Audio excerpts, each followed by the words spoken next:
Welcome to Mind Point, a podcast about mental health. My name is Christina. I'm your host today. This is my guest host, Tanya, and we're joined today by a special guest, Alida from the Community Counselling London. Welcome, Alida. Alida, can you tell us a little bit about who you are and what you do? Sure, yes. So I'm one of the co-founders, along with Patricia Berenson, of Community Counselling Centre of London. Community Counselling London is what we call it.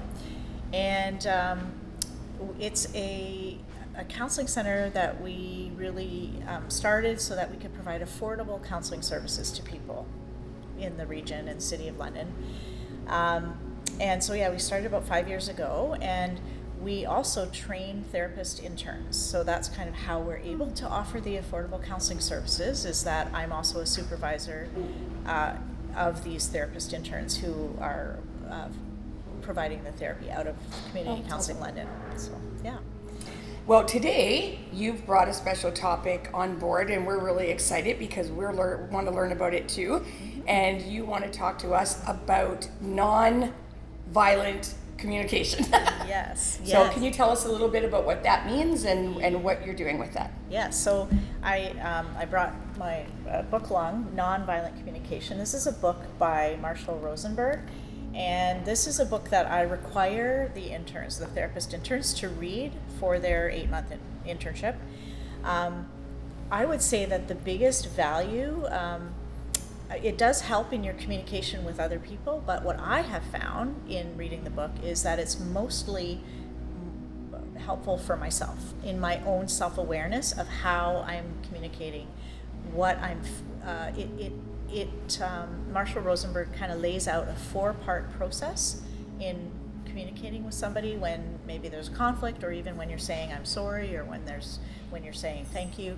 And it really helps me to understand what I'm feeling because of what values I hold. So my values kind of provide the expectations that I might have of somebody else, but it's good for me to be aware of those values because else I make some assumptions or judgments about other people. And then it through that process of me being aware, self-aware of my own feelings, my own values, I can more directly ask somebody else for what I need. So a lot of our communication, and sometimes we get thrown off by like nonviolent communication. It's like, well, I don't communicate violently, right? Like I'm not. Yeah. But often the way we say things can be like judging or blaming, or sometimes just even the way we say things to somebody else, there's a shame, like we can be shaming, blaming, and judging. And so what I found really by reading this book and then applying it to my own life, it really has helped me to be able to state a fact or an observation about something that's happening, then state how I feel about it, and I feel that way because of some value that I hold, and then I can ask for what I need. So I've just kind of gone through the 4 parts there, but we can, through the conversation, we can definitely break it down and go through each of those steps. So it definitely sounds like something that you could use in all aspects of your life, like personal, work, yes, 100%. Anything, yeah. Which is so interesting when I teach it to the therapist interns, or when they read it, and then they often will tell me stories about, I tried it, right, like on with their families, or in specific instances that they have, negotiating with a landlord or something like that, and then they'll come back with stories and like, I tried it and it really works, which is quite amazing. Well, and I could see, like, I'm a mom of 3 grown children, and being a mom, you tend to judge a little bit, and they tell me that on a regular basis sometimes, but how that could help me as a mom, being like, okay, each 3 of them have different lifestyles and things that they do, and I have to learn how to accept that and how to talk to them so that I don't sound judgy. Right. And you also, as a mom, you have needs, right? And this would give you it's a tool that you can use to be able to request what you need, and then hear from the person that you're communicating to whether they can meet that need or not, or like it's an ongoing so Marshall Rosenberg, one of the things he says is that we're not looking for a win-lose situation in a conversation. When we're really attuning to somebody what the need is, then we can talk. The more you communicate and talk to each other and try to work it out, we ought to be able to get to a place where we're meeting both people's needs are met. Yes. And it's not a win-lose, it's a win-win for both people. But it might not look like it. What I've discovered is that when you're actually using nonviolent communication, it does take longer. Like you can't, because you're... The process is a bit longer to Yes. have that conversation. Yes, Yes. exactly. Right, and you're really seeking to try to understand, and a lot of empathy is required, right? Like, let me listen to you and hear what you're saying. And I think, when I just kind of discovered it or read the book or whatever, I realized that in a lot of my communication earlier in life, before I knew like emotional intelligence or what actually I was feeling and being able to communicate that, I didn't know how to ask for what I needed or to state in a way to somebody else like how I was feeling. And so learning this 4-part process that includes the second step is I feel, and I'm using I language. So to be able to share with somebody else, this is, I feel this way because I value this. Would you be willing to do this? Or, that it has given me steps and language to tell people how I feel, which creates greater connection as opposed to disconnection. So a question then. So somebody say who's starting to learn more about themselves, say starting their mental health journey per se, would you recommend, like, if I didn't really know any of this and I'm trying to learn more about how to communicate with my spouse or my children or whatever, is this a good place to start, or is there something I should be doing prior to learning non-violent communication? I think it's a great place to start. I think, well, and I've said it, right? Like, so even before you're using it for communicating with somebody else, you're gaining self-awareness for yourself. I actually use this as a tool, like if you're kind of following step by step the 4 parts, your actual communication can sound really stilted or so, right? Because it'll sound like, oh, step 1, what's that, right? Step 2, step 3. That I think you do kind of have to start at that place where it feels awkward and not right. And so even before, though, you're using it to actually resolve a conversation, you could use this, and I use it to write things down. If I know that I have to have a hard conversation with somebody, or something, like I know that I have big feelings about something, I will grab a sheet of paper and I will write it out for myself, so that I am clear. What am I feeling? Oh, and why? Where is that feeling coming from? Oh, it's because I value this. And what is it that I actually am needing? So when I have that written down, that becomes my talking points, really, that I can take with me to this conversation that I'm having with somebody. So as a supervisor, I get to have hard conversations with therapist interns sometimes because it's my job. I have to. I want to support their growth and their learning, and that's not always comfortable to do. Yes. But when there is something that's happened or so, and I know that I have a feeling response or emotional response, that's usually a clue for me to go, oh, okay, Alida, you better sit down and figure out what this is and what is it that I need to ask for, or specifically. I can give you a concrete example if you would like. So for the internship for the interns, they're taking it as a master's level course, actually. So I have created a whole syllabus that I have, and I've written all the details, all the assignments in, and so, well, just last week I had my interns who were asking me like granular questions about, well, when is this due and when is this due? Now, and I admit that I was in an overwhelmed place of too much work and not enough time, and so then they're asking me these questions, and I realized that I was getting a little bit frustrated and angry and irritated because, and so I paused a minute, because I've been working with this, right? And I'm going, okay, what is going on here? Well, I spent all this time creating this syllabus, and my frustration was coming from the fact that it's all written in a couple different places, and I was feeling frustrated that my interns hadn't read the syllabus, right? And so then so I'm frustrated for that because I value efficiency, right? Like, I've provided you all the information and I would really like you to read it.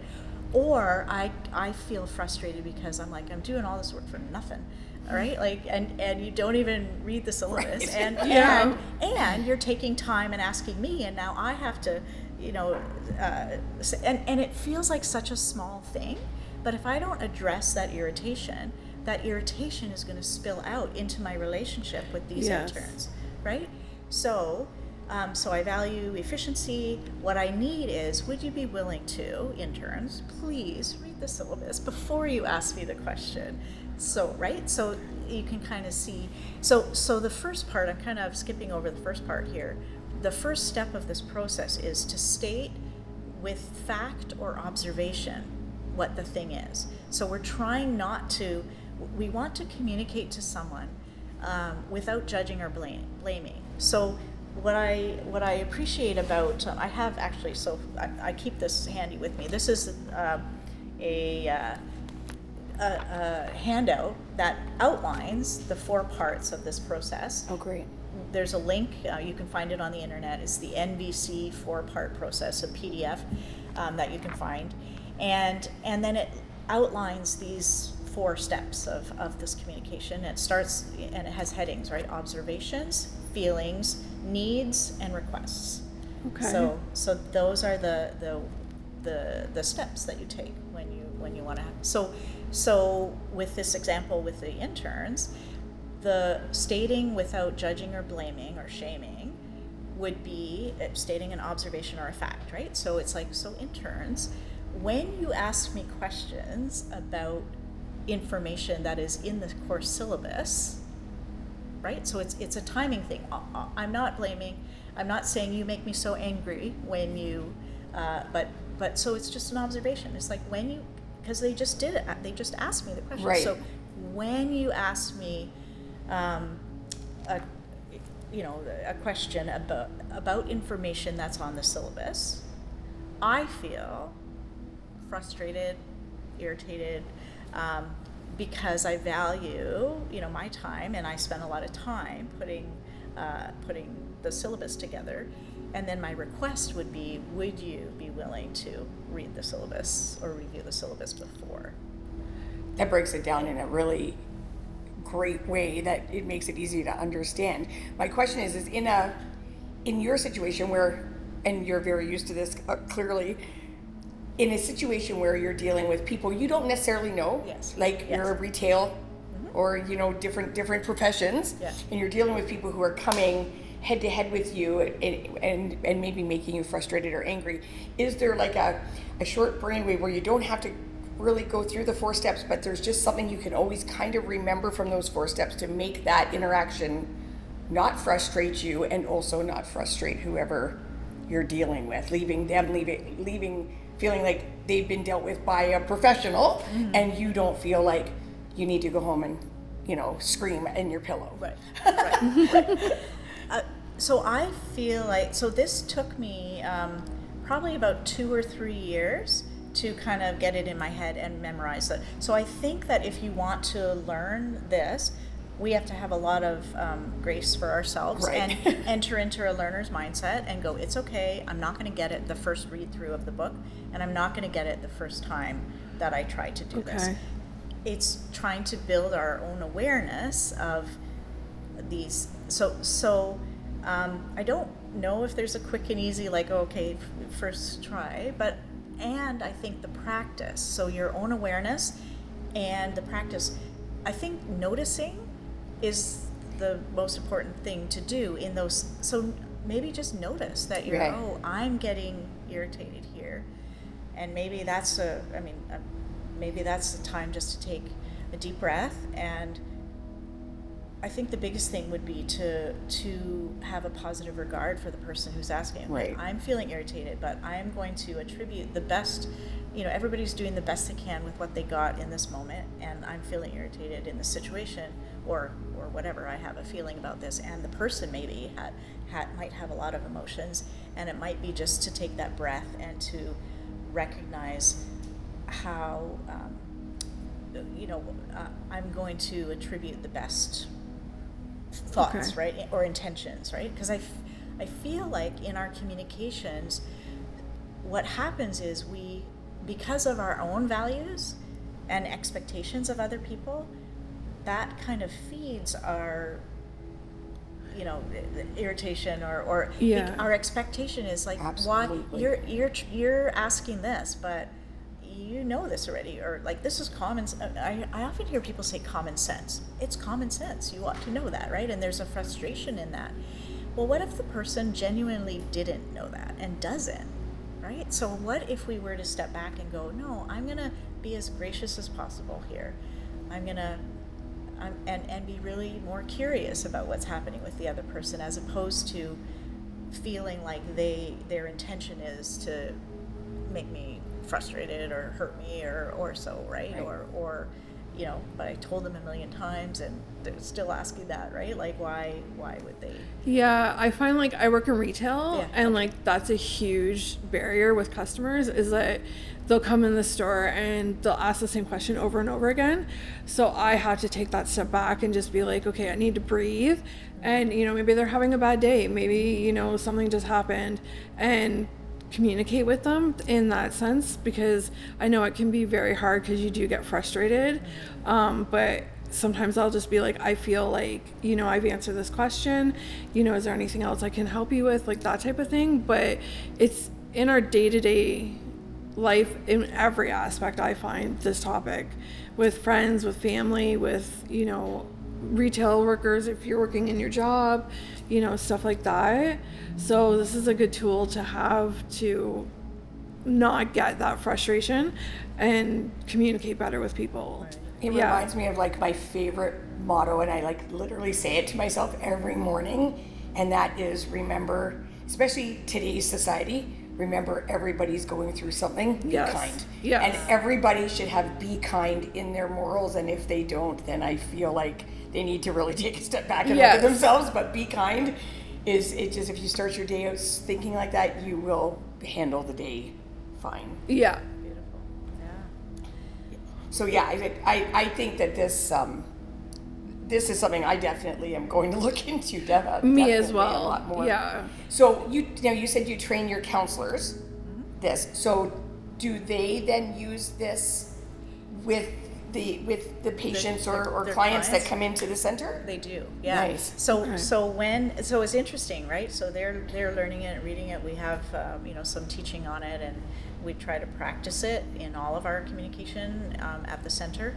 And then it's interesting as a supervisor to hear how many of my interns will be will tell me, oh, there's my client is struggling with relationship or with communication or so, and we I taught them nonviolent communication, and so it's really, again, helping as a therapeutic intervention and a therapeutic tool, supporting the clients to be able to build better relationships, or again, understanding themselves better in terms of, I have feelings and I have needs around this, and how can I communicate what I need. Okay. Well, I think for sure I'm going to definitely, if before you leave today, obviously, we get that link for the PDF and the book, because I think I'm going to see if when they're posting this on Instagram or on YouTube, if those links could be included, because I think that obviously the book is something, if you value it, I think it's something that, as a mental health tool would be valuable to the people who watch the podcast. For sure.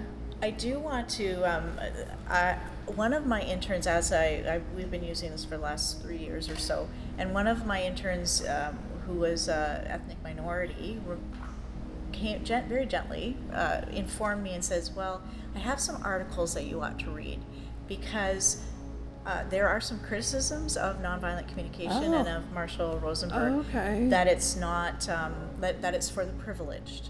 And so Marshall Rosenberg is a male, white, Caucasian, and that one of the things that feedback and criticism, critiques of the book and of the method is it's too simplistic, right? Because Marshall Rosenberg makes great claims that this can be used anywhere to resolve, conflicts in, global conflicts, and so, and he does give some examples in the book of him speaking in conversation with like the Palestine or like internationally in different conflicts, and so, and I do think that so that is important, I think, to recognize that any tool can be used, how you use it. Oh, absolutely. And this tool could be seen and could be used as a tool of oppression as well. So it's how we use the tool, but it doesn't. Okay.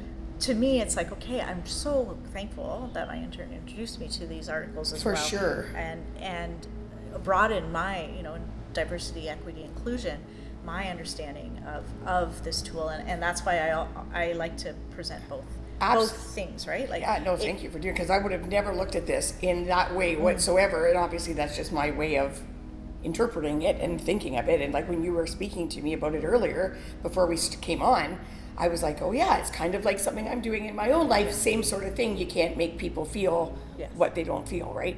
And so I thought of it as a very positive tool, but yeah, I guess it could be. Well, and I think where it can, if English is not your first language, for sure, and if Rosenberg talks a lot about the words, right, and the feeling words, and sometimes that's hard for people to know, and so he has lists of all the feelings and all the needs and values and things like that. But if English isn't your first language, and if somebody you're talking to is going to quibble with you, are you sure you're frustrated or is it irritated, right? Well, that's irritating in itself. Yeah. And that feels oppressive, or sure. Like you're questioning my word choice. Yeah. Here is not very friendly or kind, or there's elements of the judging and blaming in there, For sure. right? Yeah. So let's not use the tool in that way, but there are positives. I think it is really helpful. Do you find that people are more approachable in conversations when you use these tools? 100%. Okay. And the reason being is because we're using yes. language. I feel this way because I value. And then I'm making my request. Would you be willing to? That's his phrasing here. Okay. Which I love, right? Okay. He gives you an example of like, would you be willing to do this or whatever, which is a gentle way of just asking. And the person's response can be, no, I can't do that. I can't meet your need. And I mean, it Obviously won't sound like this. Yes, yeah. In a perfect world, it would sound like this. Yes. I can't meet your need in the way that you're asking, and because this is what I feel and this is what I value. But now you're having a dialogue, right? And so then you keep on going back and forth in terms of, well, what about, would you be able to do this? Well, I could do half of that, but not all of this. But now you're getting closer to a win-win, right? Okay. So that's why it takes longer sometimes, because what I appreciate about this is that it brings the conversation to the deeper level of the values and the needs, and you're actually heart to heart making that request for connection. You both want, like for all parties, or both parties, you want the best possible outcome, and to have both parties' needs met in a way that is really satisfying. How do you deal with someone if you are using these tools, if somebody is not very open and knowing about their feelings, if they have like emotional dysregulation and they don't really know what their feelings are? What is the best way to approach that scenario? So I think that the more we are skilled in this, or we have in our heads this, I think it changes the way we listen to people as well. Okay. Because we're also listening with ears that for a person's need, and for what they might be feeling. Not that we will, we can't impose that on somebody else. We got to check it out. But then maybe we can start wondering, right? I wonder if you feel angry with me about this because of this. Okay. as long as we're open to hearing, right, being curious, and then the other person can come back and say, well, I'm not angry, I'm just a little miffed or something like that, right? Like and so you, because of your awareness of nonviolent communication, you are kind of supporting and listening with those ears. It's very interesting. Marshall Rosenberg has like I think it's a YouTube clip or so, that 3-hour, like, and it's old, like from 2000, so hairstyles are, back in the day. Different. Way different, yes. And Marshall Rosenberg has a really unique way of, so he's giving a workshop to people, and he uses puppets. And he has a jackal puppet and a giraffe puppet. So he calls violent communication jackal language, and he calls nonviolent communication giraffe language. And he says, if you learn this, you'll never hear jackal language again. So even if somebody is talking to you in a blaming and judging way, then we can translate it and go, oh, they're right. They clearly they don't know nonviolent communication, and they're keeping, right, like you make me so angry, like putting it on me and judging me or blaming me for how they're feeling. Okay, but I can interpret that through my giraffe ears, through my nonviolent communication ears. This is what we talked about before, about giving grace to the other person. Yes, it's like so this is where because the only person we can change is ourselves. And so this is something that we learn for our own self-awareness, and then we use it and see what the impact is. It's not necessary for the other person to have the same tools or skills, but we have the tool. So that's how did that? Yeah, no, I actually like that. Was a really good question, because that just changed the whole conversation for me. Like, all of a sudden I'm sitting here going, oh, that's me. I'm the one who needs to know this part where I listen less judgy, not speak less judgy. Maybe because I do get a lot of people. I am very positive. Everyone will tell you that knows me. But when I hear other people and they're not positive, that's where I start to get irritated, because I don't understand how people are like that sometimes. Right. And I need to listen with less with giraffe ears. I need to listen with giraffe ears. Yes. That's going to be my what I'm going to work on this week, listening with giraffe ears. That is a really good analogy. I love that. I just find that in my own personal life, I do have quite a few people who are very negative. So having those conversations with people is a little challenging, but I find that if I do use the I feel and like I talk about my emotions, they are a little more standoffish than if I was to be like, well, you did this, right? Or like, you should have done this. And like, I do have a situation in my life where I feel like I'm having the same conversation over and over again. So this would come in very handy, instead of, blaming that person. Instead, looking at myself and saying, okay, I feel this way when this situation is happening. Right. Yeah. And figuring out what you need. Yes. And maybe you can ask then, because I find for myself, knowing this, and it clarifies for me in ways that I didn't even know.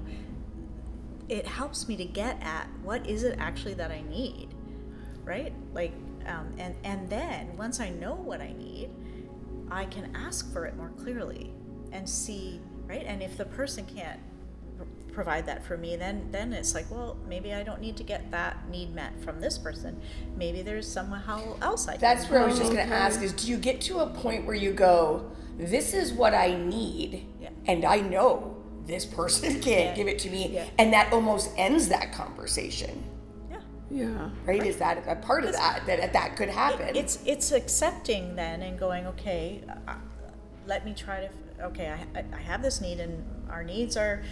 I find this very affirming in terms of we feel what we feel. There's no judgment to the feeling. Yeah. It's what we do with it, right? Like or how we enact it. Sometimes that gets us in trouble. For sure. So and then also clarifying, each of us has values, and our values may be different, right? Yes. Than somebody else's, and again, there's no judgment in that either, right? In terms of some. And I think that's kind of sometimes where that lack of graciousness maybe, or the violence in our communication comes Yeah. in, because we're assuming that, well, because this is my value, it should be, as soon as we're using the word should, that's a very judgy word. Okay. It should be your value as well. Yes. But this allows us to go, okay, I can own my value, but I'm going to be very aware of what my biases, values, judgments, and assumptions are, learning that so that I'm not projecting that onto somebody else. Okay. I think that this is a really amazing tool for just in general, what's the people that you deal with in society today versus in the 2000s when the hair was different per se. Yes. Right? Is now there's a lot of negativity that we never saw coming, kind of post-COVID, that, and the people that you deal with that you knew, people you've known your life, you've now seen, because we all know that 4 years brought out the worst and the best in people. Yes. And so, all of a sudden I do find that sometimes I'm talking to people and I go, oh gosh, they were anti-vaxxers or they were, whatever. And that's, and as a medical professional, I have to go, okay, you need to, remember, for one, these people are your friends, or you've known them your whole life, and so this tool, I think, will be very helpful in having those conversations, and also remembering that I have values and where do I want to go with those values, whether I've known somebody my whole life or not. Yes. If the conversation can't be had, how am I going to handle that per se? And I think there's a lot of that in the world right now for a lot of people. Very lot of people. Very much, yeah. I think this is a very positive tool that can just help you in general every day. We live in a very judgmental society where you see it constantly, day in, day out, where, and it's exhausting. It is. It's very tiring. You can work with somebody or have a relationship with somebody or a friendship, and, they're constantly in the negative zone, or, they're judgmental, and you're just like, well, why can't you think like me? Yeah. Yes. Right? Yeah. Because that's what you want. You're just like, well, think like me and it'd be better. But then you have to realize that not everyone, like you said, has the same values as we do. Yeah. So we have to kind of tiptoe around that and use this as a good way to have that conversation. Right. And even taking that and realizing that people who don't have the same values as you, which is going to happen all the time, how do you have that conversation with somebody and get what you need and what they need per se, and how do you balance that out? And I think, again, that tool would help with that, because like I said, I know a lot of people who have very different values than me, and I've learned about that, but I certainly don't want them to not be part of my life. Right. So how do we find that common ground per se, where we can still both get what we need out of that relationship? Yeah, and I think that this was revolutionary for me in learning this, because I would struggle I would have big feelings, and I would just struggle to be able to, I think that I would always put myself value, or put other people before me, their feelings or and I didn't have a way to communicate what was going on inside of me. Yeah. And then learning this provided me with language and with I get to feel what I feel too, and because I value these things. And so this way of communicating has provided me with much more ease in confrontations.